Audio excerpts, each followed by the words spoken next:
It's an alien landscape where magnetic tornadoes twist upward tens of thousands of miles. Mysterious dark spots, large enough to engulf the Earth, ebb and flow.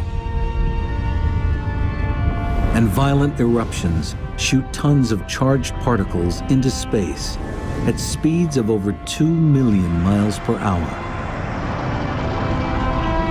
This is not some strange world on the other side of the galaxy. This is our sun. And now, new technologies are allowing us to see it like never before. Satellites are giving investigators new insights into centuries-old mysteries. Whoa, did you see that? Boom! There goes a flare. That is really a quantum leap in solar physics, a continuous eye on the sun. How does our sun work? Where does its power come from? And how can its inner workings impact us some 93 million miles away? Finding answers has a new urgency. Before the expert by about 68 and the bigger hit. The bigger hit. Our sun has a dark side. It's violent storms capable of taking down the electrical grids that power our daily lives. Repair could take weeks, months, and even in a worst-case scenario, up to 10 years for a full recovery. If you can imagine a world without electricity, you're really going back in time. Now, join scientists on a quest to understand the secrets of the sun. Dive deep into its core and ride out its spectacular storms. Dawn, February 15th, 2011, Boulder, Colorado.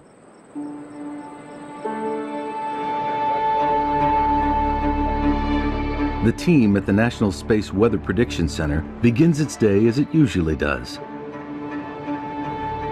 carefully watching the surface of the sun. Okay, a 10 centimeter came in today. Although 93 million miles away, forces here can impact Earth in surprising and destructive ways. For the smaller, The M6. for the M6, you see this. The very first one is the M6. Today, after years of relative calm, a satellite detects something. A dramatic explosion on the sun's surface. A violent solar storm that would dwarf Earth is erupting, releasing a massive shockwave, hurtling towards us at over 1 million miles an hour. Right now, no one is sure what to expect. But I think that the M6 is going to get here. We have to determine when that thing is going to impact Earth's magnetic field. 8 hours. It's going to be sometime tomorrow, perhaps later in the morning, later at night. That's exactly what we're trying to determine. In fact, I have to join the discussions right now, so I'll get back with you. The team models the approaching storm. So 15Z for the arrival of the CME. This is it here. Right okay. there. Their simulation shows it racing out from the sun on the left towards the small dot on the right, So we're looking at about Earth.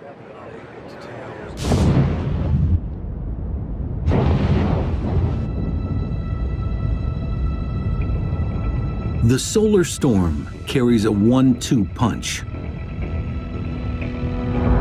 First is a solar flare, releasing an outburst of X-rays that can reach Earth within minutes.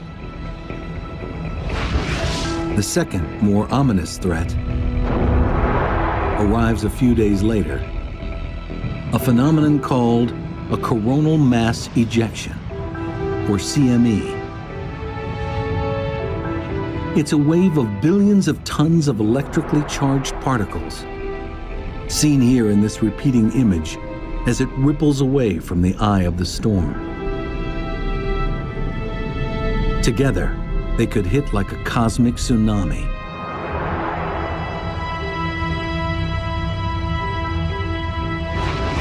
Delivering a surge of radiation and an electrical spike of trillions of watts, potentially crashing the power grid. Sound far-fetched? In March 1989, in Quebec, Canada, that's exactly what happens. One by one, power stations crash, disabled by the overwhelming power surge caused by a CME wave. In less than 2 minutes, 6 million people are left without power.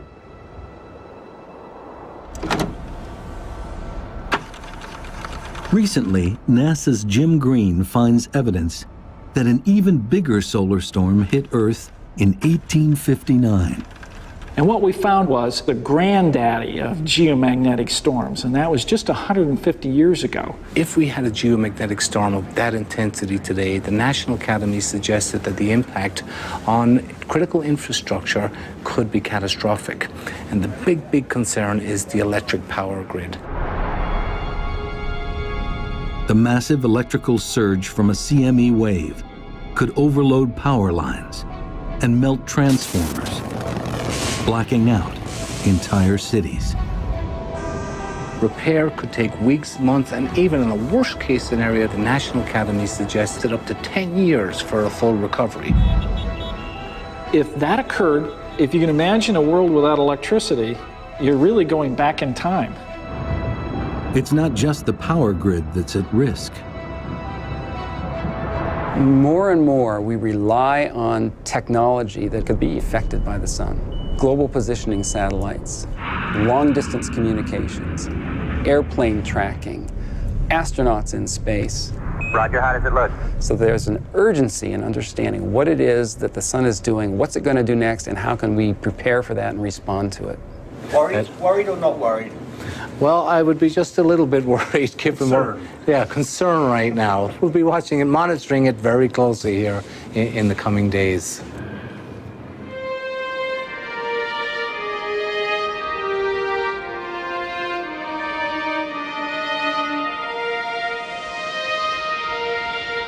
We've gazed at the sun since antiquity. We've worshipped it and built entire cultures around its power.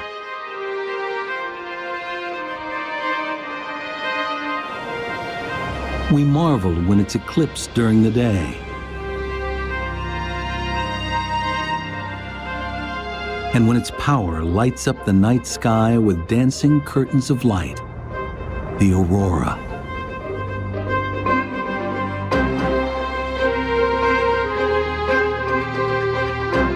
Its power and size are awesome. It is so huge, 1 million Earths could fit inside it. Temperatures at its core soar to 27 million degrees Fahrenheit.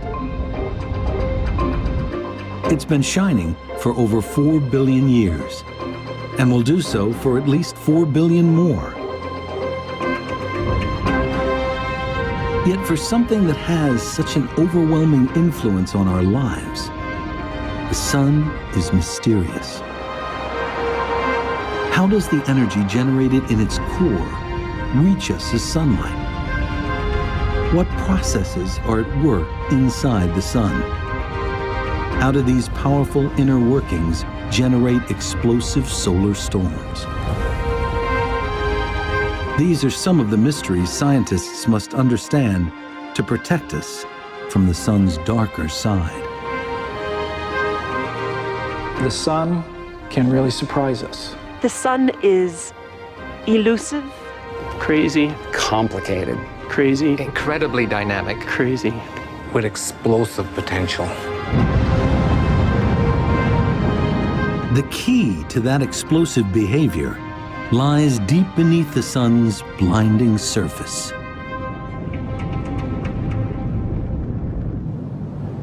Until recently, seeing inside the sun was impossible.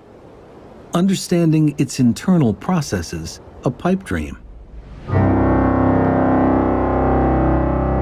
But an accidental discovery changes everything. Until the 1960s, much of solar physics relied on things that were like solar dermatology. It was things that were right at the surface or just skin deep. But as physicists study the sun in more detail, they make a surprising discovery. The surface seems to be vibrating, like ripples on a pond. Initially, they think the vibrations are the result of defective instruments. They couldn't get rid of them. They built better instruments, the ripples were still there. They looked at it for 10 years, and they did conferences, they all talked about it, and they harumphed. But what it turned out to be was just sound waves. It is an astonishing revelation. No one expects that the sun can generate sound waves. It leads scientists to see the sun in a completely new way. Our sun vibrates like a giant pipe organ. But instead of air producing the notes, churning gases deep inside send sound waves rippling through its interior. Because a sound wave changes as it moves through different material, we can look at the different frequencies and determine what's happening inside the sun. Geologists are familiar with this. By studying sound waves passing through the Earth's crust, they can see the layers below our feet. A technique called seismology. Similarly, sound waves moving through the sun's interior reveal how it's made up. I can use this organ to illustrate how sound waves work inside the sun. For example, if I hit this low note, it comes from one of these big pipes, big deep sound. And on the sun, that corresponds to a wave that goes very deep into the sun and brings back the information from deep down in the sun. If I turn to a high note, it comes from a much shorter pipe, and on the sun, that's telling us information about very close to the surface of the sun, not very deep at all into the sun.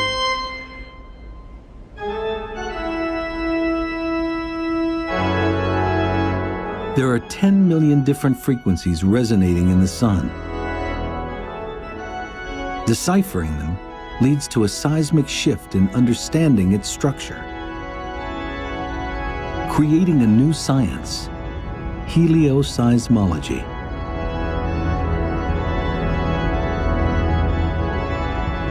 Once the helioseismology came along, we could not only see what the surface was, but we could actually tell what the physical processes were underneath. So by looking inside, we can actually see what the sun is doing. It is a powerful tool to see beneath the sun's surface.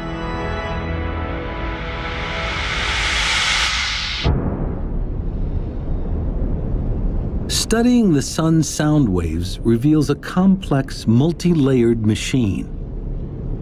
Directly beneath its blazing surface is a zone of perpetual churning. Next is a layer where light takes thousands of years to cross. At the center is the sun's core.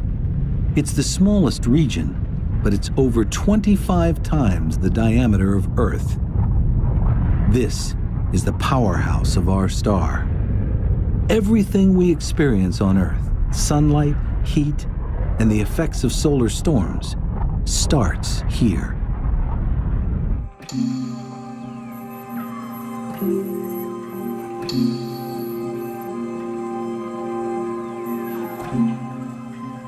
So what's it like here? What's the core made of? Well, the sun's a crazy place, right? It's far too hot to be a solid. We know that. Right? Heat it up, it's far too hot to be a liquid. And so you think, well, it's a gas, right?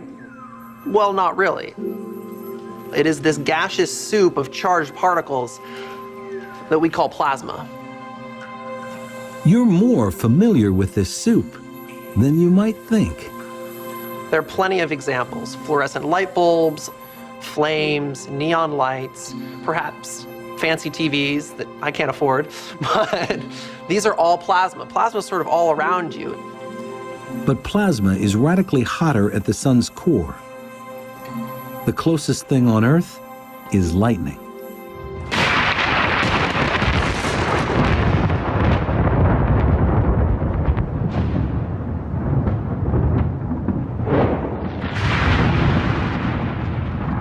During thunderstorms, electric charges build up, creating lightning bolts that reach tens of thousands of degrees.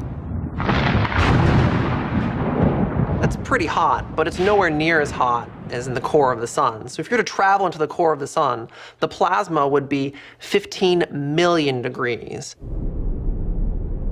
As the sun formed, hydrogen gas at its heart was crushed under the weight of the material above. Eventually, temperature and pressure rose so high, the hydrogen atoms broke apart into electrons and protons, creating plasma. And it's under these extreme conditions that something really, really cool happens. Nuclear fusion.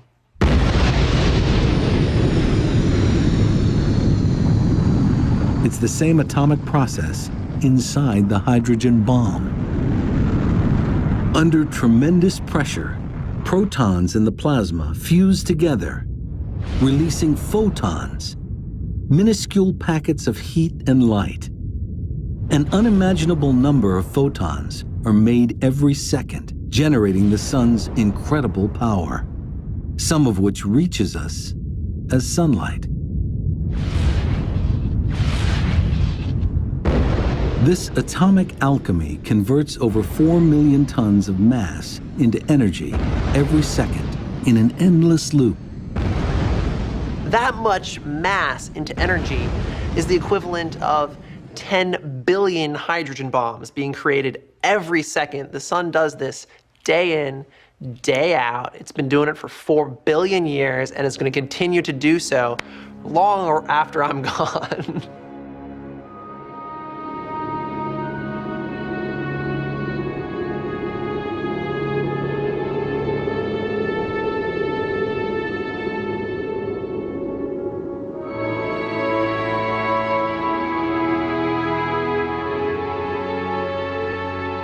The energy of billions of bombs is released in the core every second. This begs a simple question. So you could ask, well, why doesn't the sun blow itself apart? It's because there's this beautiful balancing act that occurs. In the core of the sun, you've got this pressure from all of this fusion pushing outwards. And the sun is huge, so you have all this gravitational pressure pushing downwards. And so you've got gravity pushing down, and the sun trying to blow itself apart from the inside, and it is this beautiful balancing act between the two that keeps the sun in one piece.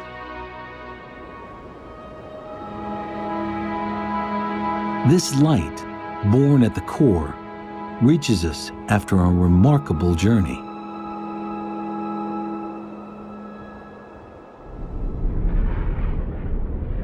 Away from the core, pressure and temperatures drop, and nuclear fusion stops. Now, each photon begins a tedious journey through the sun's thickest layer of plasma, a region called the radiative zone. Although squeezed less than at the sun's center, the plasma is still very dense, and photons struggle to move through it.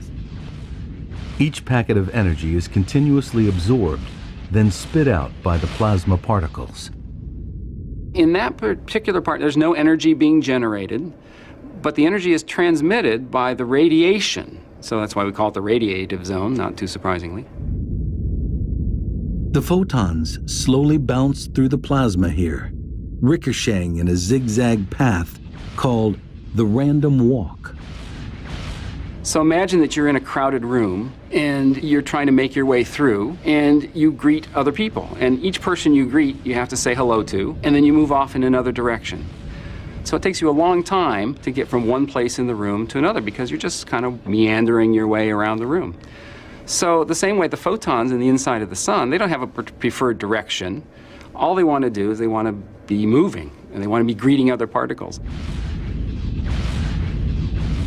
Though moving at the speed of light, 186,000 miles a second, it takes photons over 100,000 years to cross the zone.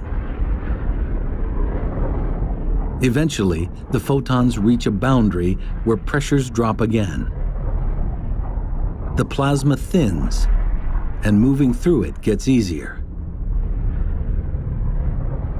The photons still pack a lot of energy. Now, they leak out into the convection zone, heating it from below.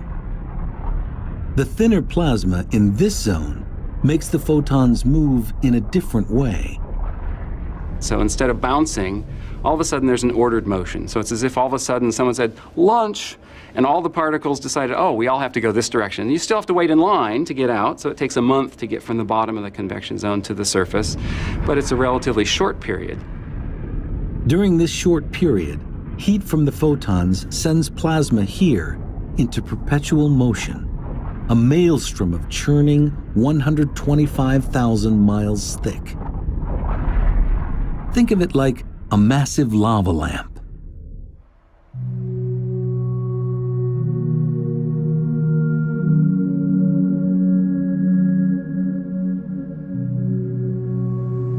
There's heat that enters at the bottom from the light bulb. It heats the material, and the blob rises to the surface. When it gets to the top, it cools off. And when it cools, it gets more dense and falls back down.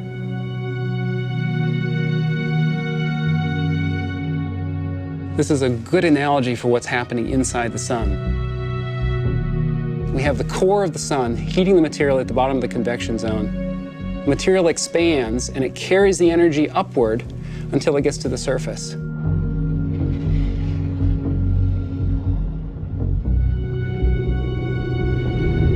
These incredible images reveal convection at the sun's surface, rising and sinking plasma that creates a mesmerizing structure called granulation.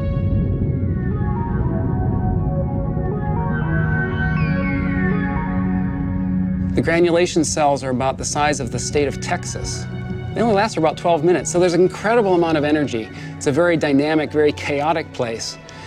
And all of the activity is going on the surface of the sun where we can see it. Photons produced at the core finally reach the surface.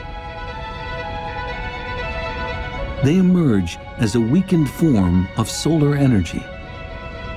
This weakened energy reaches Earth in 8 minutes. We know it as sunlight. So 100,000 years, about a month, and then 8 minutes. Once you get to the surface of the sun, it just takes 8 minutes to get to where you can see it.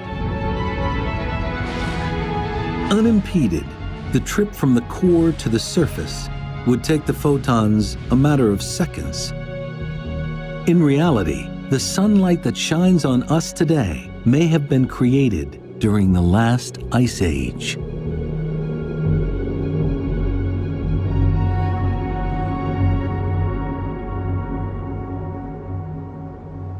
Energy reaching the sun's surface doesn't just result in sunlight. It can also trigger solar storms. Understanding the sun's destructive power requires 24-hour precision surveillance, something that, until recently, was impossible to achieve. 5, 4, go for main engine start. 3, 2, 1, 0. And ignition and liftoff of the Atlas V with the Solar Dynamics Observatory. February 2010. NASA launches its most sophisticated solar satellite yet.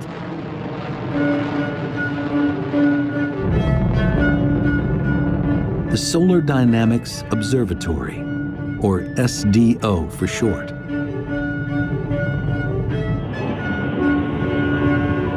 Coming up on Mach 1. SDO is the first satellite to deliver almost continuous, super high resolution coverage of our nearest star, giving researchers unprecedented access to the sun and its secrets. The first day was very exciting. We knew we were going to open our doors that actually let the sunlight into the instrument for the first time. We started looking at the first pictures, and it was almost in focus. And as soon as we focused it, it was just beautiful. The new images reveal the sun like never before. An alien landscape where strange structures ebb and flow.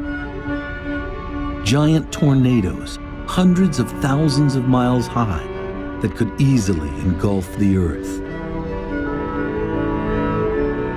And superheated bubbles of plasma the size of Alaska.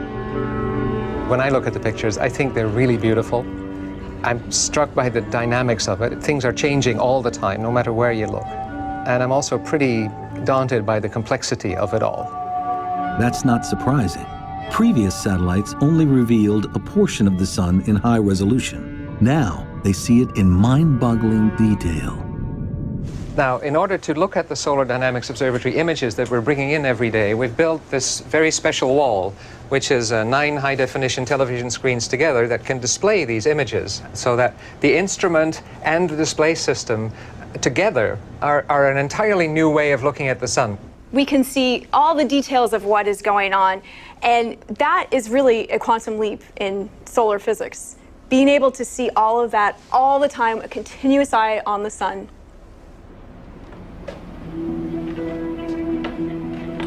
One of the most important aspects of SDO is its ability to see sunlight across a range of wavelengths, the equivalent of looking at things glowing at different temperatures. Our eyes are most sensitive to sunlight glowing at around 10,000 degrees Fahrenheit. At this temperature, the sun's surface looks almost featureless. But at hotter wavelengths, normally invisible, a far more dynamic picture emerges. The February 15th, 2011 storm is a perfect example. In this repeating image, at around 90,000 degrees Fahrenheit, SDO captures just a ghostly trace of the CME wave. But at just over 1,000,000 degrees, the superhot plasma rippling away from the eye of the storm is much clearer. This allows researchers to see coronal mass ejection waves evolving across the entire sun. This is an absolutely amazing time for solar physics because of these beautiful high-resolution images that allow us to understand better the physics behind what's going on when solar storms erupt.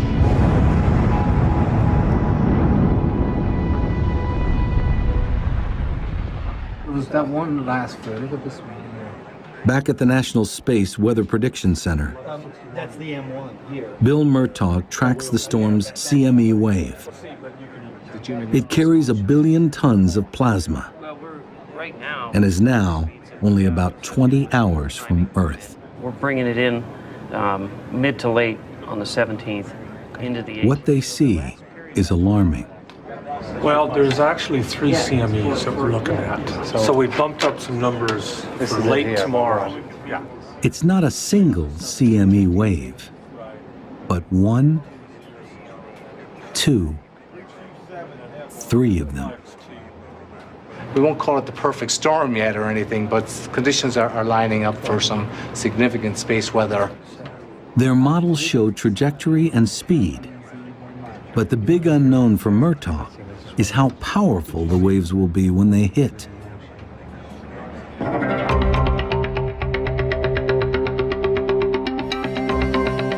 The answer lies in a force that governs the sun: magnetism. We're all familiar with magnets. They produce an invisible force that pushes and pulls on charged particles. In fact, Earth has a magnetic field that protects us against threats from the sun.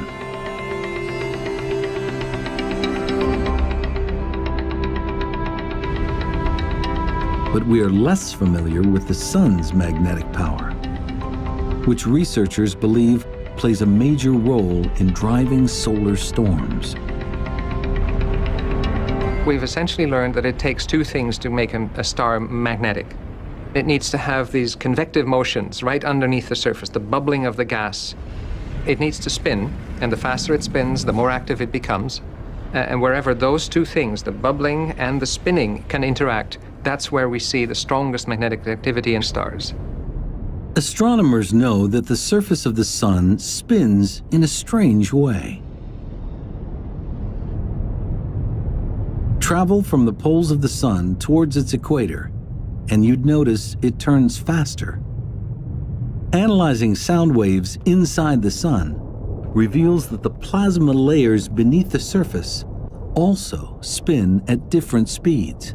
That's because they act like fluid, which gets denser towards the core. The interior of the sun is a place of spectacular turmoil. Turmoil that's the key to the sun's magnetism.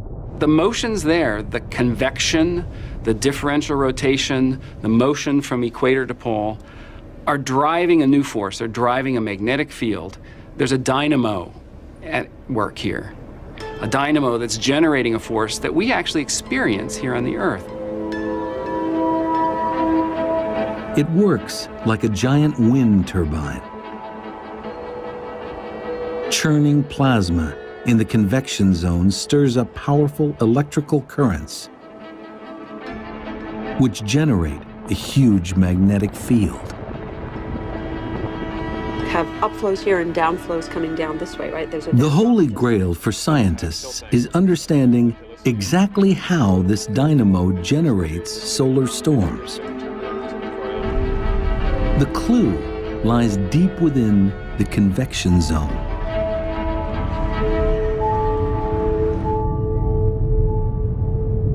Magnetic field lines normally run from pole to pole. But with all the turmoil in the convection zone, that pattern can't last. Rotating layers stretch them horizontally. Convection twists and braids them. Under immense strain, they begin to kink upwards towards the surface. Imagine this spring is a magnetic field line. The magnetic field inside the sun is amplified, is strengthened by the rotating motions and the shearing motions and the churning motions inside the sun. It wants to expand upwards, and it does, until it pokes out through the surface of the sun. Tracking invisible field lines is normally impossible. But plasma plays a critical role. Even though the magnetic field lines themselves are invisible, the plasma, which is heated and hot, can light up along these paths. In maybe the same way, you could think of a highway, and at night you wouldn't see the highway at all, but with the cars with their headlights on, you'd see the path of the highway. Watching field lines is critical to understanding solar storms.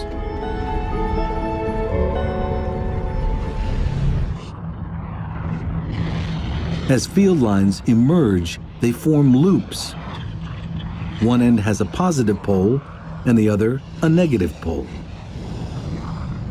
Churning plasma beneath the surface twists these loops, pumping them with energy. If twisted enough, positive and negative parts of the loops cross. When they do, they short circuit with a tremendous explosion. The energy released heats the plasma to millions of degrees, resulting in a spectacular solar flare.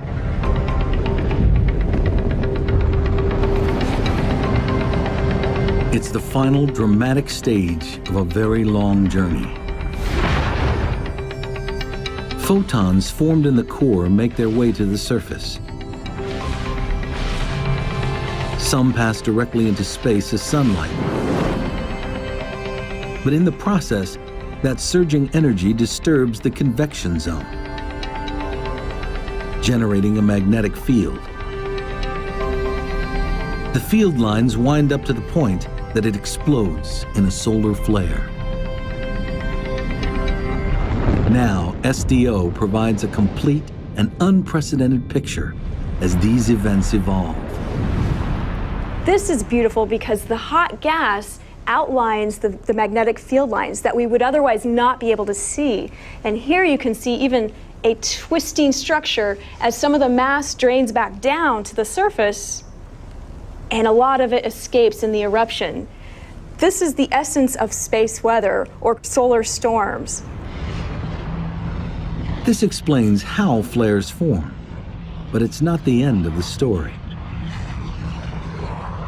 Crossing magnetic field lines can cause nets of plasma to be flung into space. This is a coronal mass ejection, a CME wave.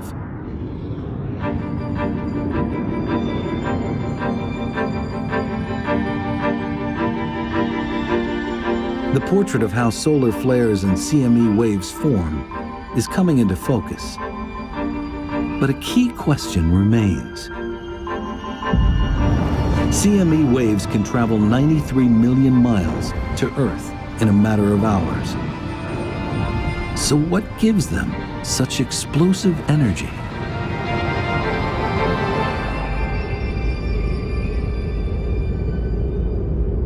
Part of the answer is hidden here in the sun's atmosphere, the corona.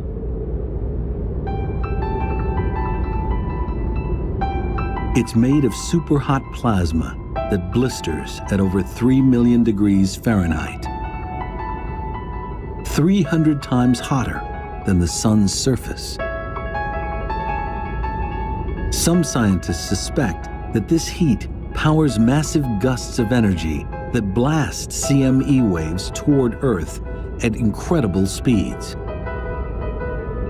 But why the corona is so hot is an enduring mystery. Understanding it's essential if we want to get to the bottom of how the sun drives space weather and the impact of the sun on the Earth.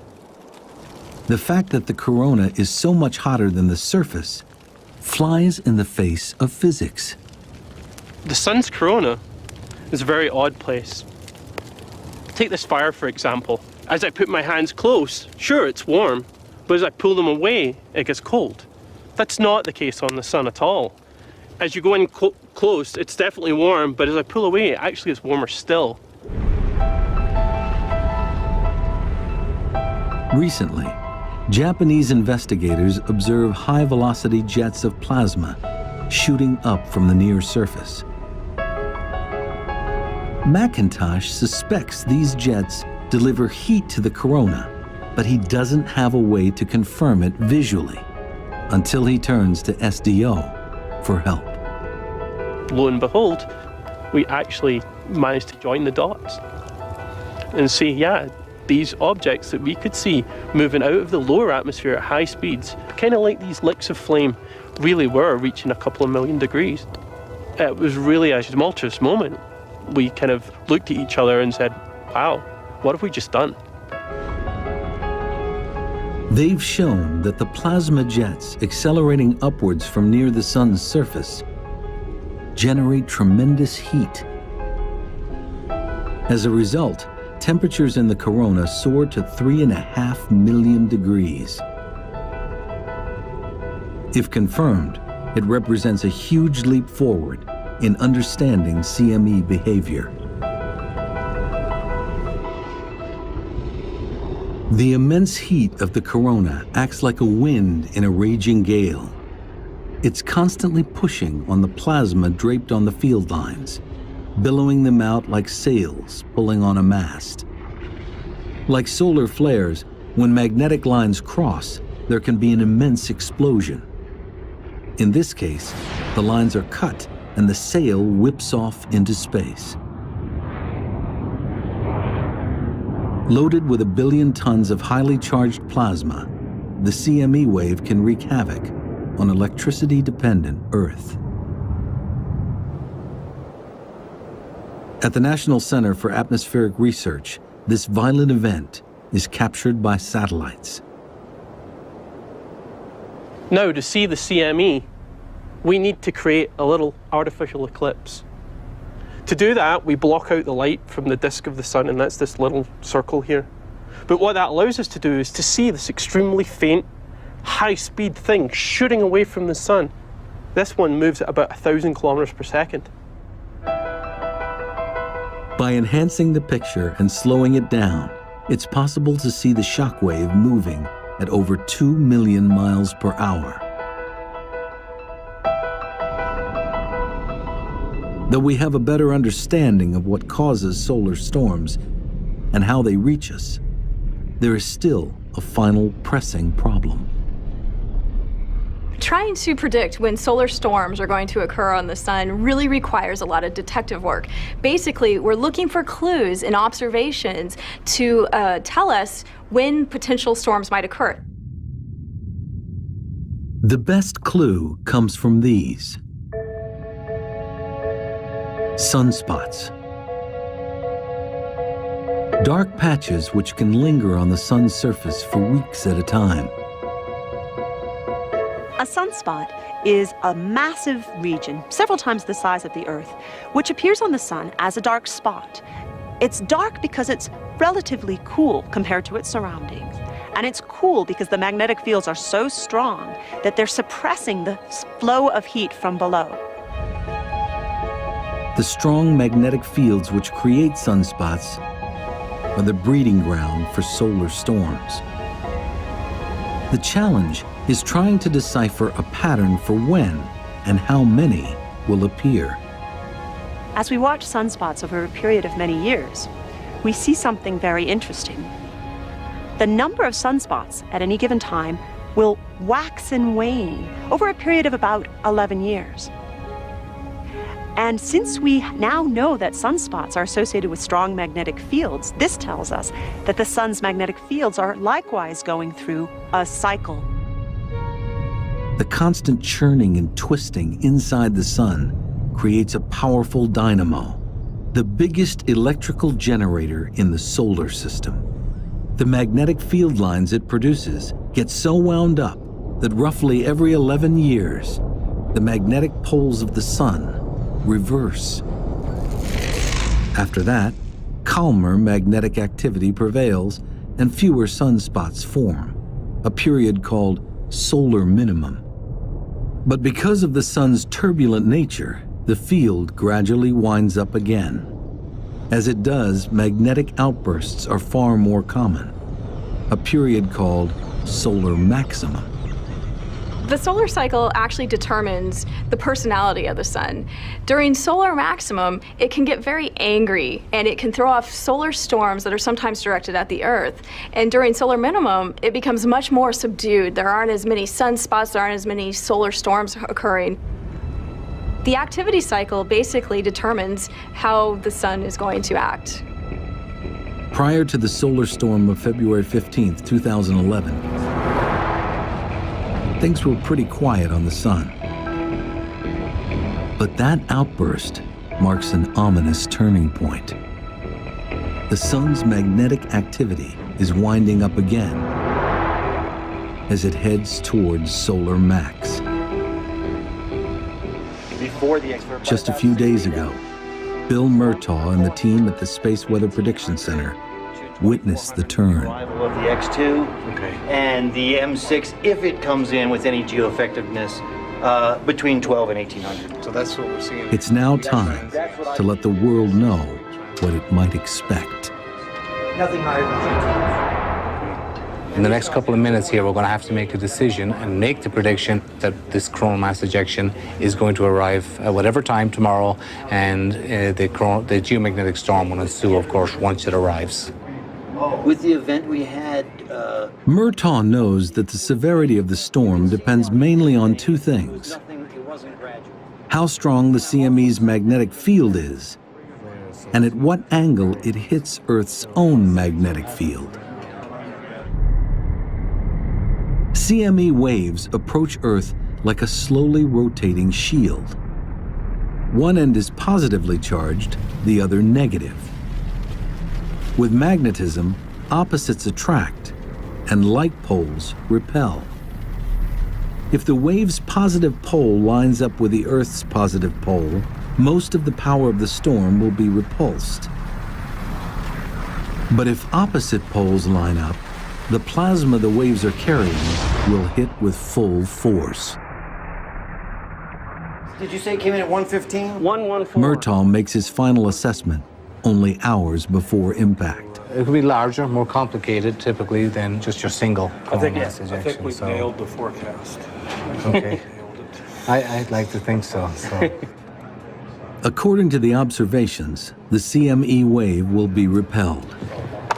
We don't expect it to be too strong. We'll see moderate storming levels, which is good enough to produce some aurora borealis down in the United States, down along the Canadian border, northern tier states, and it will cause some minor problems to the power grid and whatnot. Space weather for the next 24 hours is expected to be minor. Radio blackouts reaching the R1 level are expected. This time, we dodged a bullet. But disturbing evidence suggests the Earth will not always be so lucky. It's a cautionary tale. NASA's Jim Green discovered it while researching a book on the American Civil War at the Library of Congress. Green found news accounts from 1859, which caught his eye.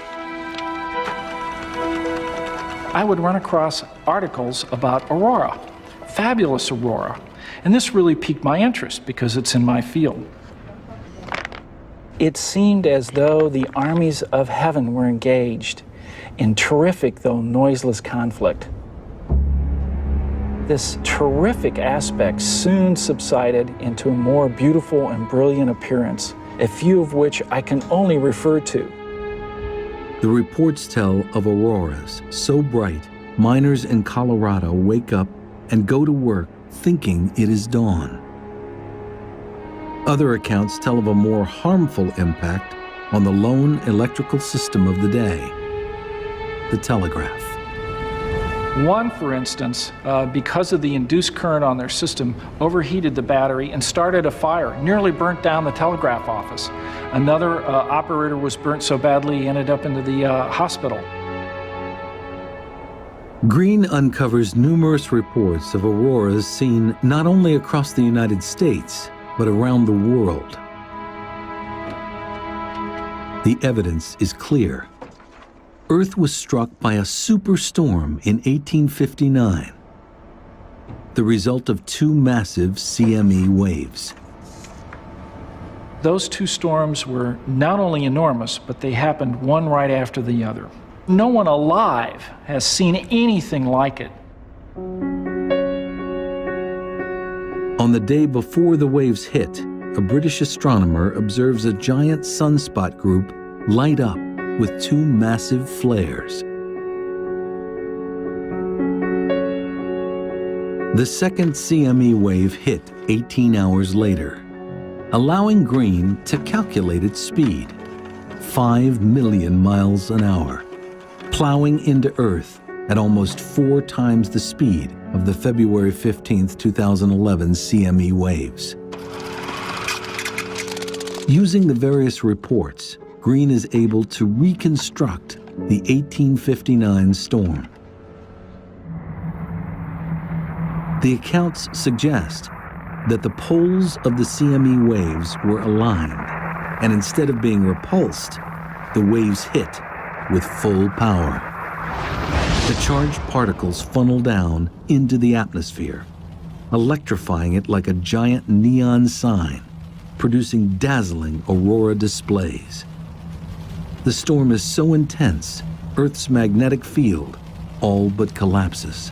Millions of tons of plasma spill towards the equator, and a powerful electric surge pulses over the globe. For the largely pre-electrified world, the moment passes with minimal damage. That might not be the case today. It has the potential of knocking out power grids.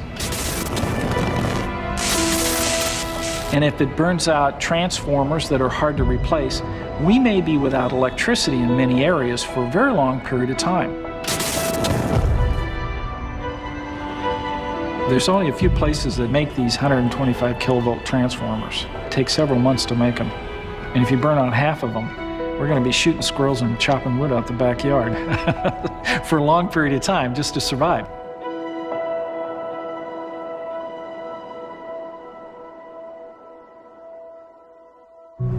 Everything grows, building up. but the 3D is really...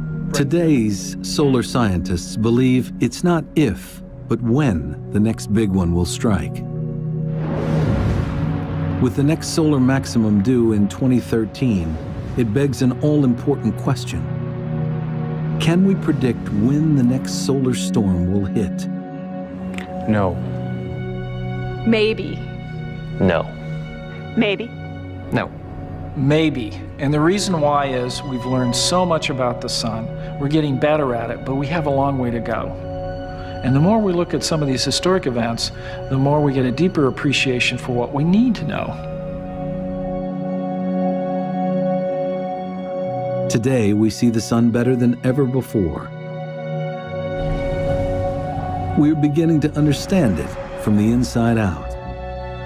But its unpredictable personality means there will always be uncertainty when living with a star.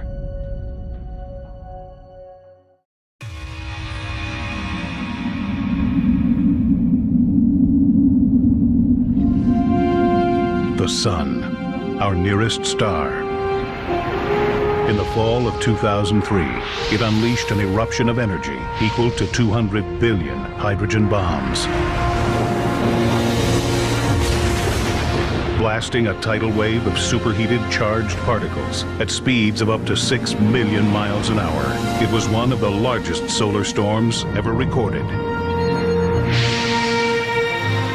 And it was aimed at Earth. They were some of the fastest, hottest, and strongest storms ever measured. Assaulting the Earth, the sun's energy forced space station astronauts to take cover in their most sheltered compartments. Lights went out. Communication streams were cut. Airliners scrambled for safety.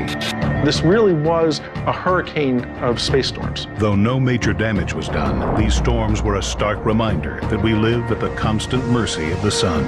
It controls all aspects of our lives, our climate, our food, our bodies. We actually live inside the sun's atmosphere. We, along with all the other planets, are greatly influenced. But is its influence changing? It's actually growing more powerful. Might we lose its protection from deadly cosmic rays? At its boundary, where it's protecting us from the intergalactic winds, that boundary is actually shrinking a bit. Will our technology-dependent society be able to handle another solar superstorm? Sometimes these effects can be so severe that they're catastrophic. And when will the next superstorm strike?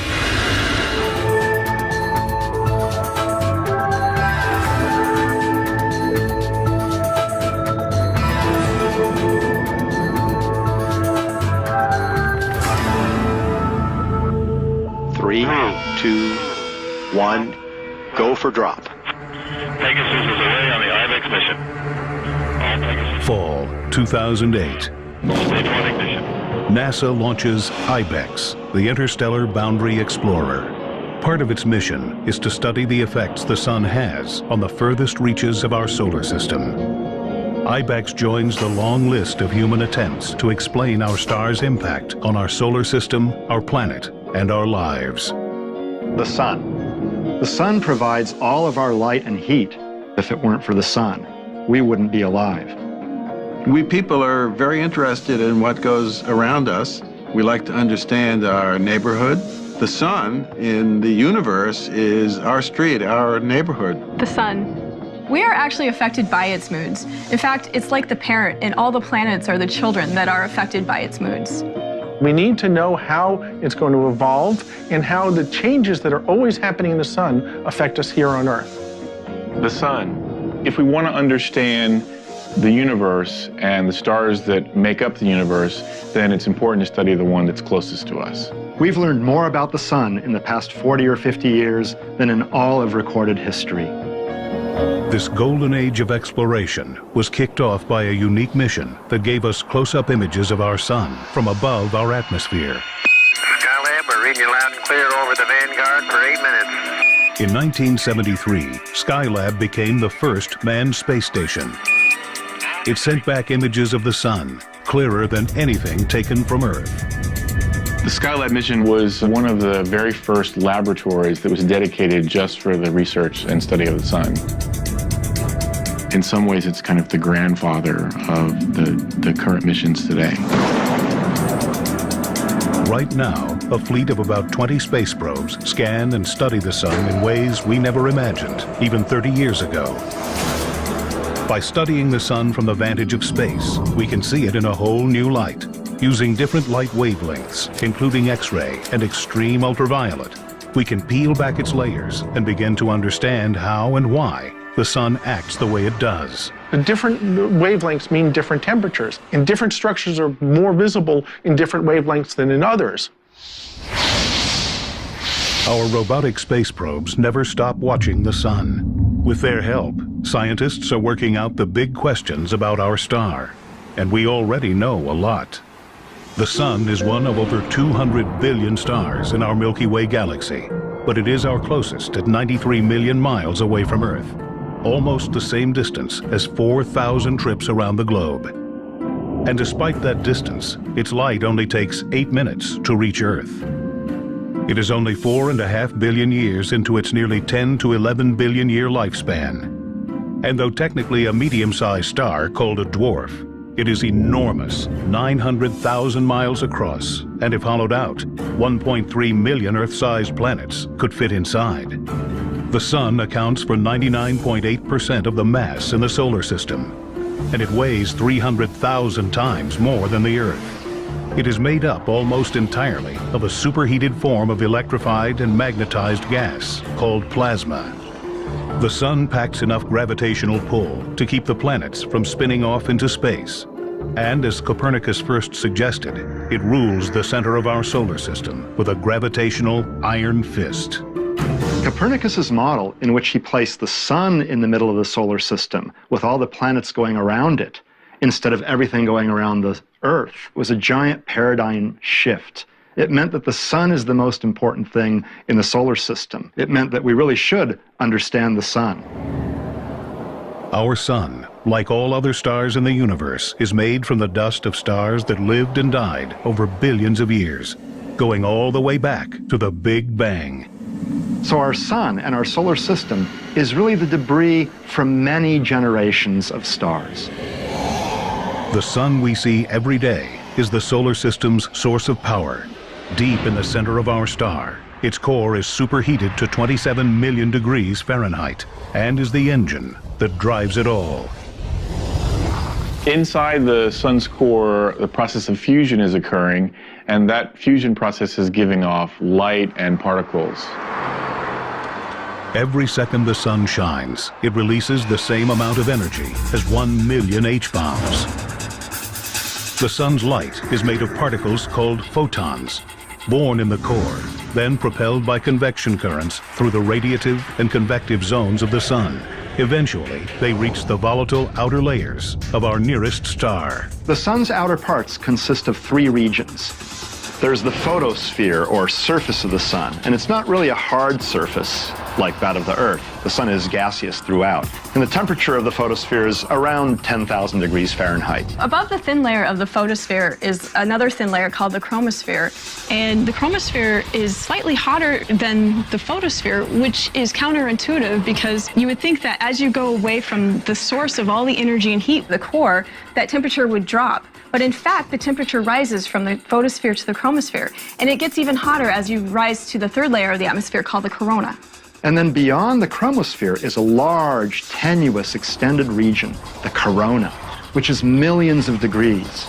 The sun produces a continuous outward flow of energy called the solar wind. Constantly blowing, it carries energy out into the solar system, extending our sun's reach 9.3 trillion miles, well beyond Pluto. The space in between the planets and the space in the entire solar system is not an empty void, but it's full of these particles and it's full of these rays of light. While the solar wind blows away from the sun, its gravity holds and pulls everything in. Take comets. All comets orbit the sun and can get pulled directly into the line of fire. Recently, scientists witnessed one of the sun's most dramatic outbursts, a coronal mass ejection, ripping the tail off a comet. When it hit the comet, the tail was cut off like you took a knife, and the tail drifted away, and then it took a little more time for the comet to generate more gas and plasma and dust and create a tail. It tells us about how the solar wind moves in the solar system and how it can affect things. The sun affects everything it touches, even us. To learn just how much, scientists sometimes rely on a remarkable cosmic coincidence. The lethal output of the sun has made studying it almost as difficult as understanding it.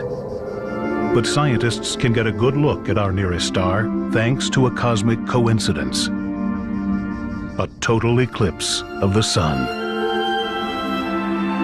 A total solar eclipse occurs when, from our perspective, the moon is exactly aligned with the sun and blocks its photosphere.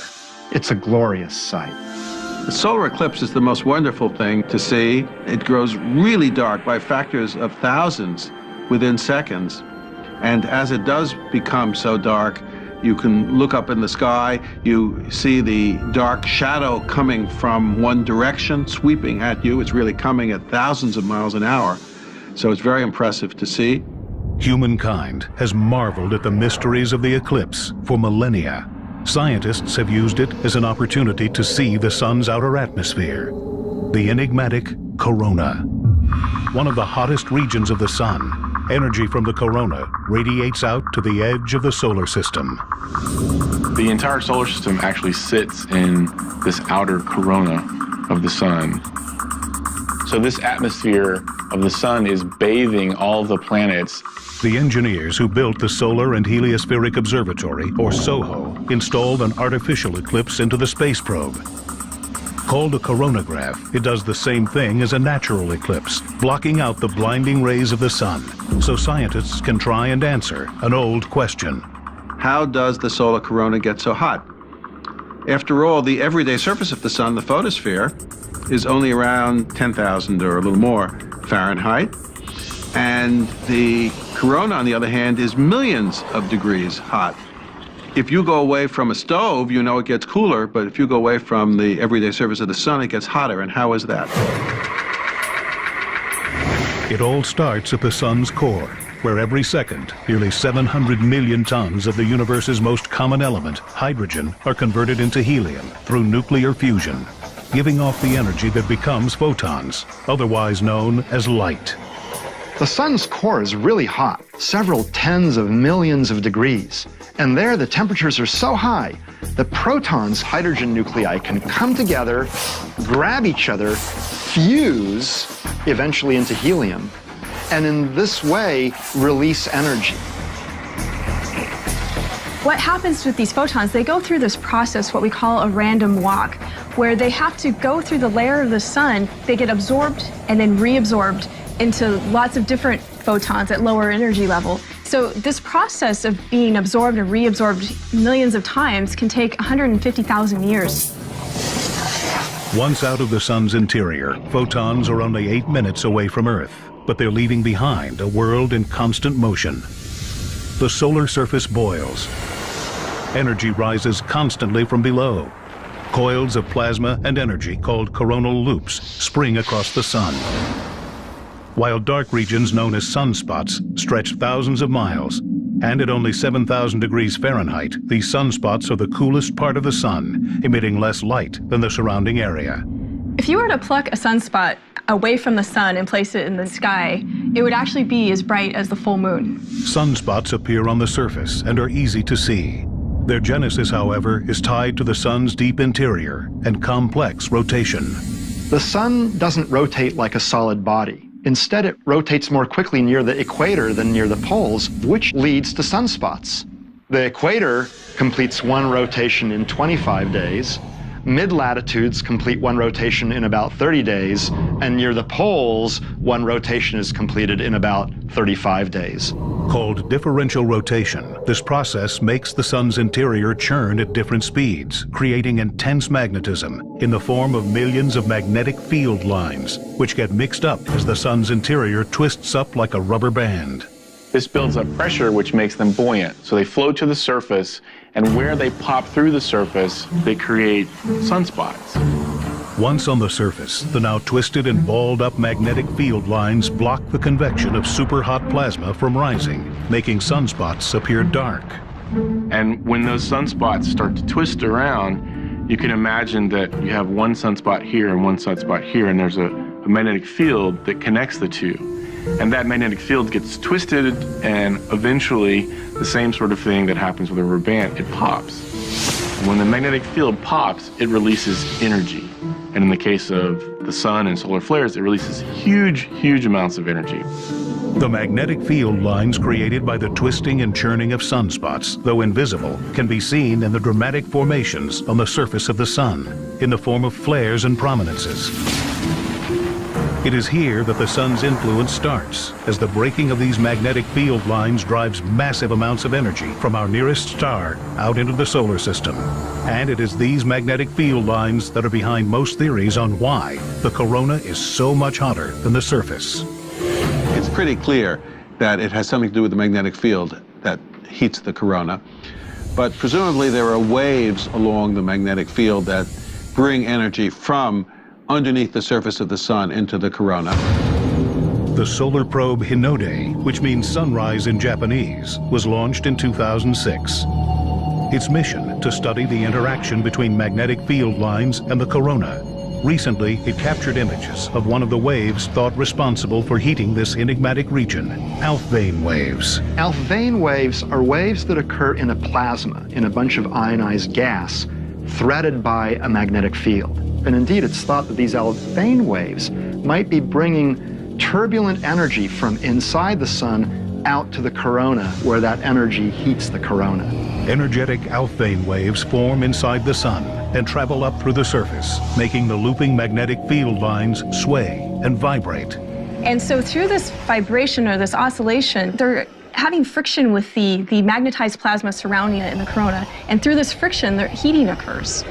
It's this heat delivered to the corona that radiates out into space, filling our solar system with the sun's energy. But this energy is not constant. Our sun is an ephemeral body, never the same from one day or 1 year to the next. Like Earth changes with seasons, so does the sun. And when the solar seasons change, anything can happen.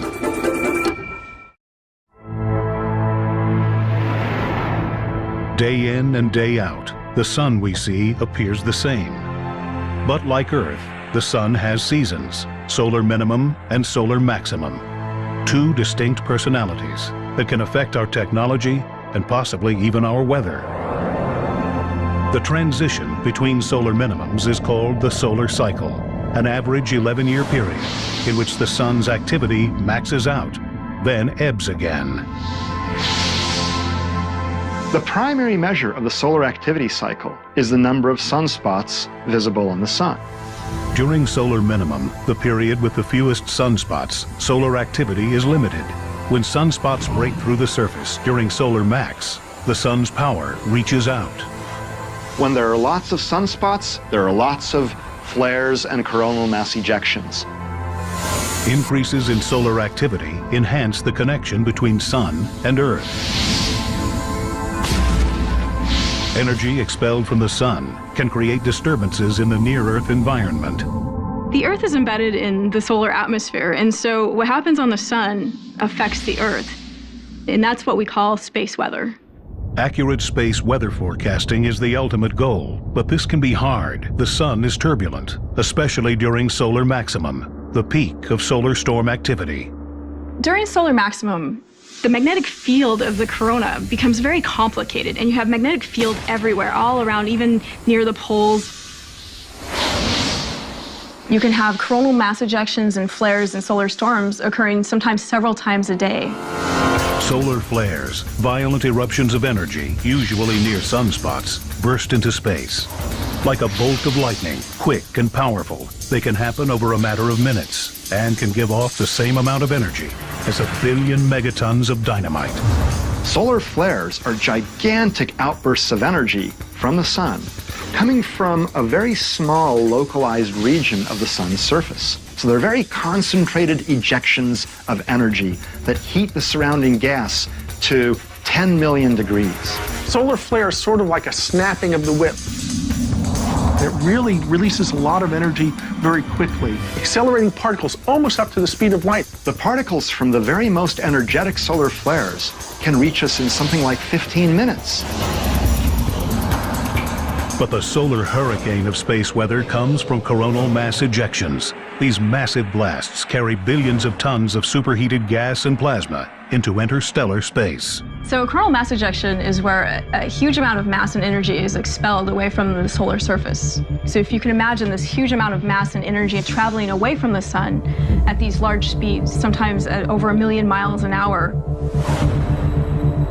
They throw these like big bubbles of hot gas and magnetic field. It can move off the sun so quickly that it actually creates a shock wave. They're the biggest storms, and they're the important ones for understanding space weather. Solar probes, like SOHO, have captured the sun expelling massive amounts of energy into space. But scientists are most concerned when they see something called the halo effect, when the cloud of energy appears to surround the coronagraph. That means the sun has aimed its latest blast at us, like in the massive solar storms of 2003. The fastest coronal mass ejection ever studied in modern times came from these storms.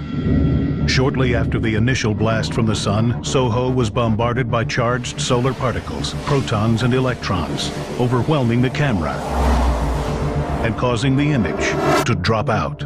What happens is you see a sort of snow on the camera, all sorts of sparkles going by, and that's the particles accelerated by the coronal mass ejection hitting the actual camera on SOHO.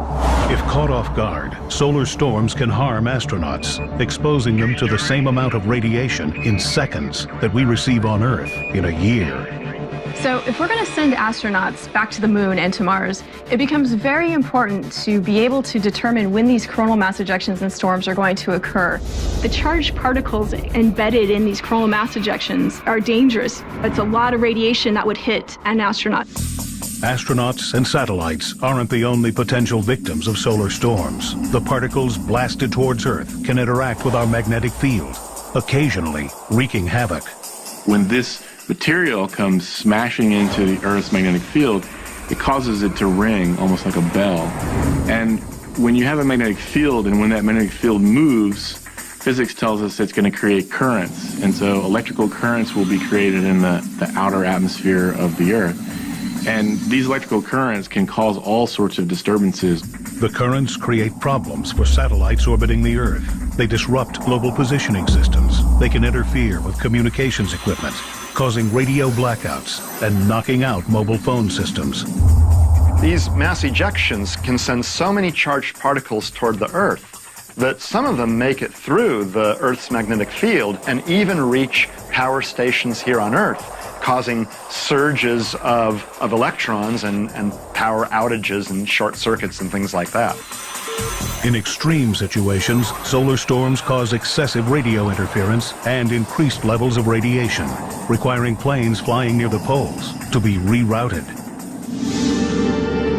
But as powerful as the storms were in 2003, they're no match for what astronomer Richard Carrington saw in 1859, a super flare. The super flare of 1859 was incredible because prior to this event, we didn't even know that flares existed. Carrington saw this huge bright flash on the sun with the unaided eye. And in order for him to see that, it had to have been a super huge flare. There were reports of telegraph lines running without being powered.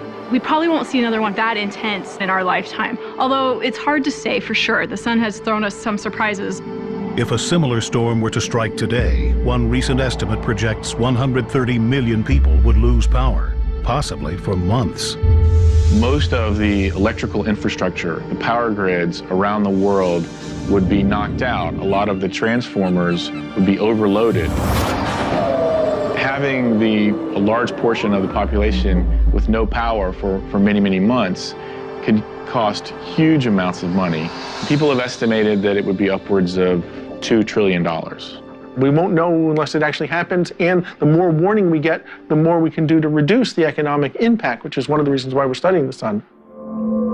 Scientists are a step closer to being able to predict these storms since the launch of the Solar Terrestrial Relations Observatory, also known as STEREO. This pair of probes now gives scientists the ability to see the sun in 3D. So now, when one of these coronal mass ejections travels towards us, we're actually looking the side view. And so we can see how fast they're traveling, we can see how they're evolving, the structure. In 2011, the stereo probes will reach their ideal vantage point, opposite sides of the sun, giving NASA a 360-degree view, allowing them to see what is coming from the far side of the sun before it impacts Earth. And so for the first time, we're going to have a complete view of the sun all the way around. So this is going to allow us to see everything that's happening on the sun at the same time, and this will lead us again into a better ability to predict these types of storms. But as dangerous as solar maximum can be for its increase in space weather, the sun's solar cycle counterpart and calmer period, solar minimum, may come with its own dangers. When there are a low number of sunspots on the sun, the climate here on Earth can actually cool a little bit. 2008 saw the fewest number of sunspots in nearly a century, with a total of 266 sunspot-free days. In 2008, we were at sunspot minimum, but by now we expected to be climbing out of that sunspot minimum, and we're not. So this could mean that this particular sunspot minimum is more protracted. Scientists believe that past protracted minimums have had a chilling impact here on Earth. Now, every once in a while, the sunspot activity cycle seems to just go away or become much diminished. There was such a period around 1650 to the early 1700s. There were only about 50 sunspots recorded, when normally in the same time frame there are tens of thousands. So it was a really low period of sunspots. It was called the Maunder minimum. The sun was in a quiet state. And that was associated with lower than normal temperatures here on Earth. Europe experienced sort of a mini ice age during those few decades. Whether or not this current minimum will be protracted enough to have such a large impact on Earth won't be known for years. But another measure of solar activity, the solar wind, appears to be waning. And that could impact Earth tomorrow. Bathed in the sun's atmosphere, Earth is shielded from deadly cosmic rays. And while the sun's power protects us, it can also harm us. Life on Earth survives this close to its star, thanks in part to its ozone layer. But what would happen if the ozone layer were gone? If Earth lost much of its ozone layer, ultraviolet radiation from the sun would penetrate through the atmosphere and reach the Earth's surface. The sun's massive amounts of ultraviolet rays would quickly eliminate most basic elements of the food chain, wiping out plants and then animals. If we are bathed in huge amounts of ultraviolet light, eventually the life on the Earth would die. But what could cause such a catastrophic collapse of the ozone layer? Something the sun is supposed to protect us from: a gamma ray burst. Gamma ray bursts are intense, brief flashes of the most energetic kind of radiation known, gamma rays. The most powerful events in the universe. In seconds, they give off the same amount of energy that the sun will emit in its entire life. They occur when certain large mass stars die or even collide. They can be generated from very extreme processes, such as large mass stars collapsing into black holes. They occur somewhere in the sky roughly once per day, and they come from very, very far away. Most of them are billions of light years away. But just 8,000 light years away, deep within the Sagittarius constellation, buried in a pinwheel-like formation, looms a potentially ticking time bomb. WR-104. Two stars locked in a cosmic dance, spinning a full rotation once every 8 months. But one of these stars is on the verge of going supernova and emitting a gamma ray burst. Now, one of these two stars is a very massive star that might someday form a gamma ray burst, and its beam might hit the Earth. If the high-energy beam from a gamma ray burst were pointing directly at the Earth, it could spell real danger. The radiation from the gamma ray burst would be so intense, very short, on the order of 10, 20 seconds, but this would set up a chain of events which eventually would deplete the Earth of maybe 50 or more % of the ozone layer. Scientists have speculated that a nearby gamma-ray burst caused an ancient extinction on Earth millions of years ago. At the time, there was only sea life that existed. And even though the sea life deep beneath the sea wouldn't be directly affected by the UV radiation, the plankton and the life near the surface would die off, and therefore the food chain would be affected. The threat is heightened even further by something scientists have witnessed over the past few decades: a 20% decrease in the power of the sun's solar winds. The solar wind is the steady emission of particles from the sun. They carry the magnetic field that is in the solar corona out into space. It exists even when there are no coronal mass ejections or solar flares. The solar wind continues way out beyond the orbit of Pluto and has actually blown a bubble in interstellar space. Now that's a bit of a protective bubble because the magnetic fields protect us from charged particles coming from outside. Normally, solar winds stream off the sun in all directions at speeds of 1 million miles per hour. Pulling the sun's invisible magnetic field along with it, they form the solar system's defense against intergalactic intrusion, the heliosphere. The heliosphere is the very boundary where the solar wind hits intergalactic space. So it's this shell that's surrounding the sun and the solar system where it protects us from intergalactic winds here on Earth. Recently, scientists have learned that the heliosphere is shrinking and getting weaker.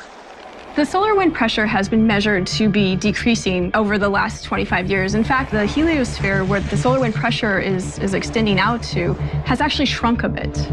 A weaker heliosphere increases the possibility that Earth will be exposed to harm from intergalactic cosmic materials.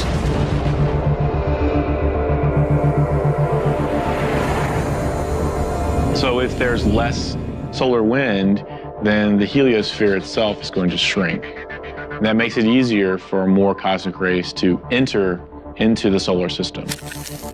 Already, the amount of high-energy electrons, a small but telling aspect of cosmic rays around Earth, has jumped in number by 20%. Looks like the cosmic ray electrons have increased, and you would expect that.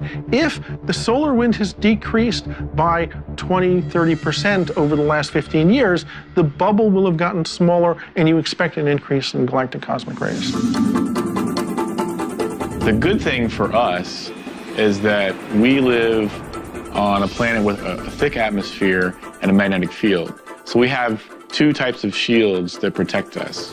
But that could change when WR-104 emits its gamma-ray burst, possibly upsetting the balance of Sun and Earth, a balance that may already be in jeopardy because of something the Sun did billions of years ago.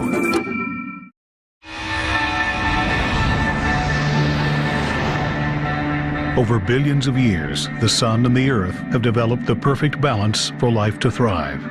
Sitting in the Goldilocks position of the solar system, not too hot and not too cold. The sun gives us just enough light, just enough heat, and just enough energy to fuel our planet and our lives. The sun drives everything on the Earth. The sun is the energy source of the Earth. So all of the energy that's given off by the sun heats up the Earth.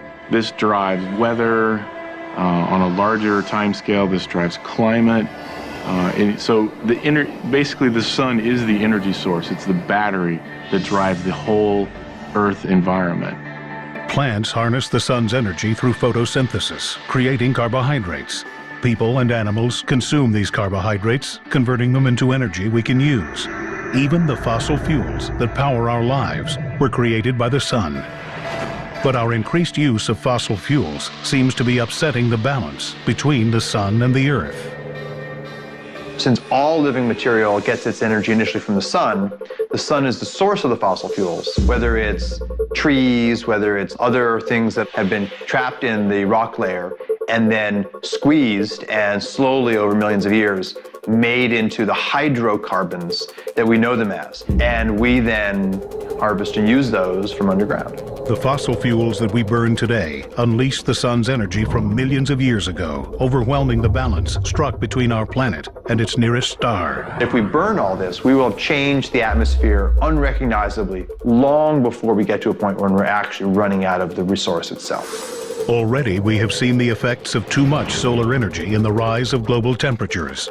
The release of millions of tons of ancient solar energy stored in fossil fuels has amplified the necessary and natural process called the greenhouse effect. Many people think that the greenhouse effect is a bad thing. Well, in fact, it's not. It keeps the Earth warm. Without the greenhouse effect, Earth's oceans would be frozen solid. What is bad is too much of a greenhouse effect. If there's too much carbon dioxide and water vapor and methane in the Earth's atmosphere, then those gases trap too much of the sun's radiation, elevating Earth's average temperature, leading to global warming. Now that can cause a melting of the polar caps and a rise in the ocean levels, leading to just a calamity on Earth if it happens too quickly. Not only will our atmosphere continue to trap more heat, it could start to decay. Continued use of fossilized solar energy will allow in undesirable amounts of radiation from our sun. Right now, our ozone layer prevents the majority of the sun's ultraviolet radiation from reaching Earth, while allowing just enough sunlight to give us what we need to survive. Sunlight interacting with our skin produces vitamin D, which is a very useful vitamin. Vitamin D can protect us from a number of diseases, including the bone disorder osteoporosis and heart disease. But here, too, a balance has been struck. Too much sun can alter our DNA, causing skin cancer. Maintaining the equilibrium between sun and Earth that allows life to thrive will require using less of the sun's ancient energy and more of the energy it delivers on a daily basis. After all, the sun's energy output is estimated to be 386 billion megawatts. Meaning in 15 minutes, our star radiates as much energy as all life on Earth consumes in 1 year. Tapping this power source has been the goal of scientists for decades. For sheer size, a solar satellite would be unprecedented. A structure 35 to 40 square miles covered with solar cells, able to capture the sun's energy 24 hours a day and beam it to Earth. NASA has yet to achieve a goal on that scale, but their work with solar technologies in space has advanced technology here on Earth. History of solar cells is essentially a technology that came back down to Earth from space. When we first started to work on the Apollo and Mercury and Gemini programs, we needed power plants in space. Solar cells were a natural way to do that. Currently, we have two ways of directly harnessing the sun's energy. Solar thermal, which converts the sun's energy into heat by concentrating it enough to drive turbines, and solar panels, which use silicon-based technology to directly convert the energy from above into electricity. We can indirectly tap into the sun's power through wind turbines, capturing the energy produced by the weather the sun helps create. These technologies are constantly being improved. But some of the most interesting new science is coming from a very old process, photosynthesis. There's some really exciting opportunities as we move from the world of semiconductor solar cells to organic ones. Attempting to mimic Mother Nature, scientists have been able to create electricity from something found at the farmer's market, spinach. There's organic molecules in spinach, in all green plants, but spinach happens to have a very convenient one, where you can harvest that peptide, that molecule. Researchers were then able to put that peptide into a kind of solar sandwich, placing it between two electrically conductive materials. And when it's exposed to sunlight, it will circulate electrons, which is current, which is electricity. So these organic molecules can actually become little solar cells. In order to maintain the balance between Earth and our nearest star, it's become clear we must focus on finding ways to fuel our lives with the energy the sun supplies today. After all, the promise of solar energy is that for as long as the sun shines, its power can be ours. But what will happen when its power becomes too plentiful?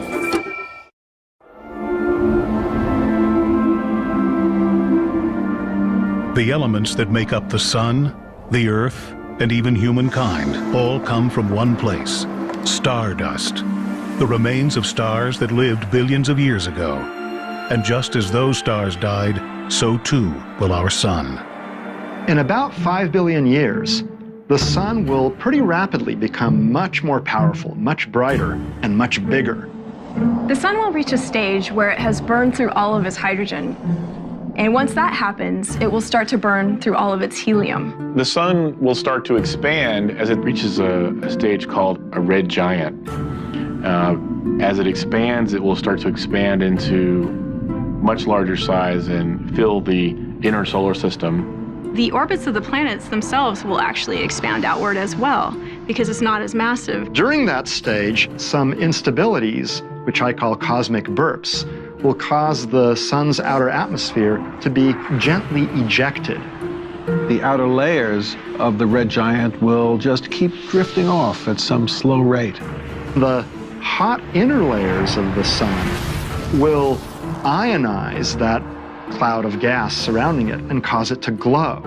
So our sun will be surrounded by these glowing clouds of gas. They will form what's called a planetary nebulae. They're beautiful shapes. Some are just purely round, but some have been distorted into other shapes. They've come off non-symmetrically from the star underneath. What'll remain is the contracting core of our sun. And it won't produce any new energy through nuclear reactions, because all the nuclear reactions will have stopped. So it'll continue contracting and slowly fading with time. It's very similar to the process that creates, say, supernova, but our sun is not big enough, doesn't have enough stuff to actually create a supernova. So its final stage will be this object we call a white dwarf star. What remains is this little, relatively small white dwarf star. And it is a very quiet, what we call happily retired star. It'll be about the size of the Earth, it won't get any smaller, and it'll sit around as this very highly compressed rock forever. It'll just liberate its energy, growing ever colder and dimmer with time, until finally it just fades from view. The death of the sun will have catastrophic effects on the solar system. If the massive expansion doesn't swallow the nearby planets, it will likely change their orbits and superheat them, including Earth. Earth's surface will be fried to a crisp. The Earth is probably going to get baked one way or the other. I mean, imagine the sun being 100 or 200 times brighter than it is right now. Imagine how much the Earth would be heated. It would not be a pleasant place to be. It actually may get baked before the sun completely dies, because the sun will get hotter even before it becomes a red giant and gets as large as the orbit of the Earth. It'll get warmer, and at some point the Earth will get hot enough so that water will boil. So the oceans will evaporate away, and all of life as we know it will cease to exist. If there's anything left of the Earth, the sun will shrink down to a white dwarf, and the Earth will, instead of heating, freeze. This will not be a pleasant place to live. But that's billions and billions of years from now. We've only had rockets in space, satellites, for 50 years or so. Now we're talking billions.